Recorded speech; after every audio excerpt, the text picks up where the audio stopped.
Hello, everyone. I understand that people like to listen to stories. So, when I was preparing a video for HR management in a war zone, I was trying to relate to my personal experiences as I always try to include things from my personal experiences and what I've learned in my life to the video. So, that is something different from the usual content that is available in the platform. So, when you add a personal touch to anything, it stands out. It's a different person's experience. So that's when I realized that even I have some personal experiences related to war zones and people from war zones. And I wanted to include it as here as a very short story. I think people will find it interesting because people like to listen to stories. So this is going to be a very short video. I hope it's going to be a short video. And I just wanted to share my story as well here.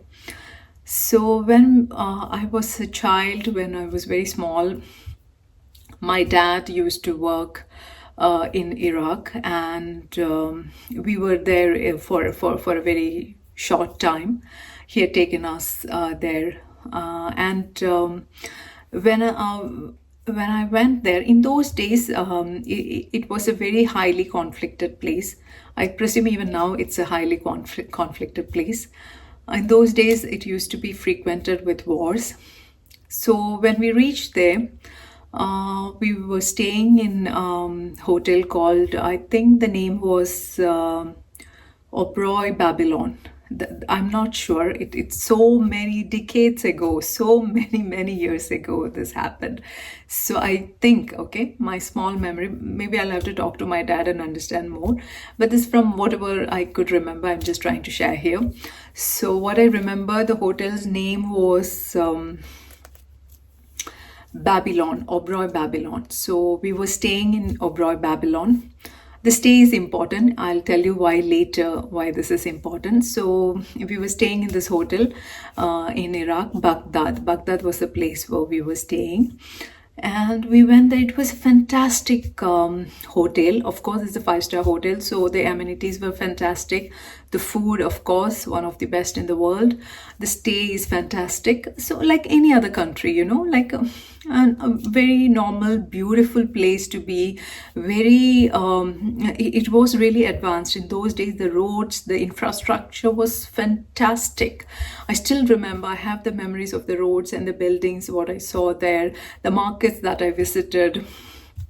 I have such beautiful memories of the place. And so we were staying in this hotel, and like any other place, and we were friends with my dad's colleagues' children. So we used to play with them in the hotel, in the play area, whichever was available there. We used to play hide and seek. So any normal place, any normal children, any normal family. So that's how it began. So it was quite normal.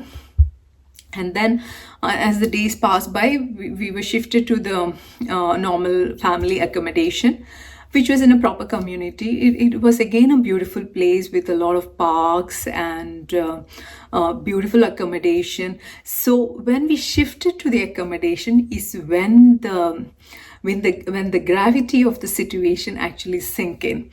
When we shifted to the family accommodation, every building in the accommodation had huge bunkers at the bottom. So as children, we were like playing hide and seek, and we used to go and hide in this bunker. So I was like wondering, what are these huge halls?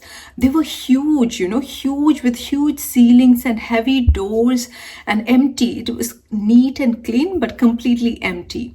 But then I used to come and ask, we were playing hide and seek, and there were huge halls, empty halls. Is it party halls or something? Then I was told that these are basically bunkers. Like whenever the alarm goes on, every family need to take their necessities and run to the bunkers and hide. So that's why these bunkers and the big huge spaces were available below every building. Every building had this amenity, okay?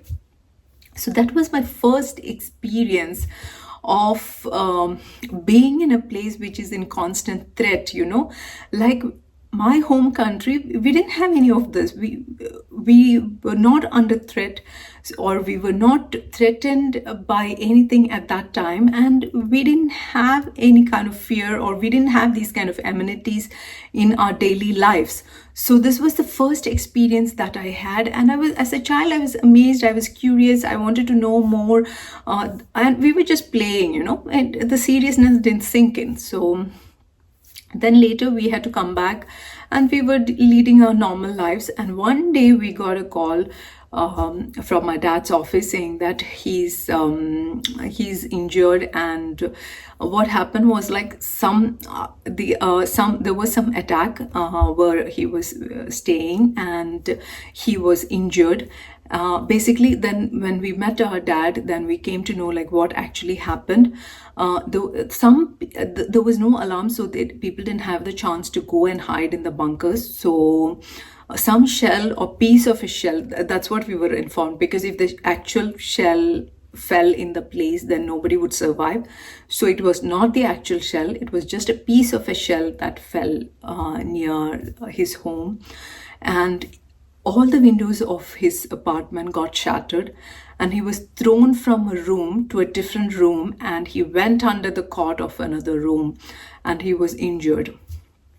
So this was the experience that I had with this war scenarios when I was a child. And whenever I hear of war in any place or any situation, these memories come back to my mind of my personal experiences and my stories. Other than that, when I grew up as working as HR, and as part of HR, I got opportunities to interact with people, or they came and interacted with me, people who were coming from, conflict regions of the world, geographies which are highly threatened by wars and different conflicts. So I had an opportunity to interact with these people. And that's when I realized that how the geography of a region impacts a person, how the living conditions impacts the thought process of people, impacts the thinking of the people. That's when I realized, and it made me look at different people's lives in a different manner, and it taught me basically to let go of so many things in life. I found so many things trivial after talking to or interacting with these people. They used to come and ask me why your country did this, why your country is not doing that, why your religion is like this. So predominantly when I grew up in India, or when I was in India, it's completely secular. So you do not discriminate between anybody on the basis of religion or anything. Everybody is equal. At least when I grew up, that was the situation. Okay, nobody is discriminated on the basis of the religion or society or society. My experience, I never had that. I don't know about others. I can speak only from my experience. And from my experience, I never had the situation, or we never looked at people as people coming from different religion or anything. We never defined religion as a tool to define any human beings. That was not even a thought. So when I came out, and when I got a chance to interact with different kind of people, that's when I realized that people define people on the basis of their religion and the country and the places that they grew up in. And we cannot blame them, because that is what they're used to. From a very young age, that is what they're exposed to. They're not exposed to anything better or anything different.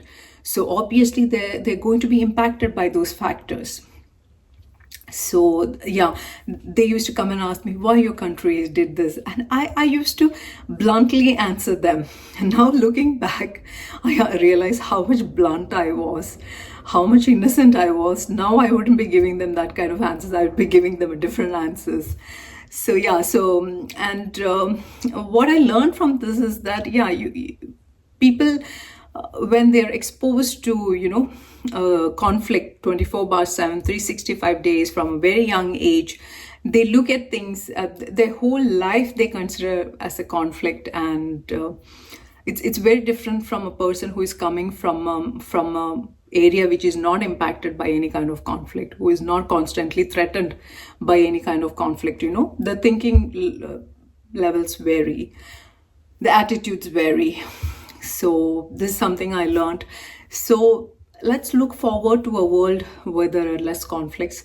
Let's have a very, what do I say? That doesn't mean that you should not report the criminal activities or anything like that. Criminal activities need to be dealt with the law. I'm talking about larger conflicts. So let's hope for a world with less conflict, at least for our future generation.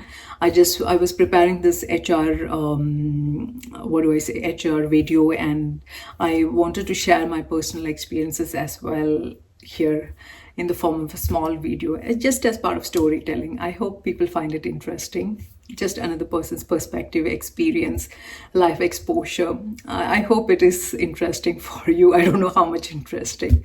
So just wanted to share here. So thank you for your time. If it's boring and if it's not worth your time, please do comment so I know and I'll not do this again. Okay, so thank you all for your time here, and bye-bye.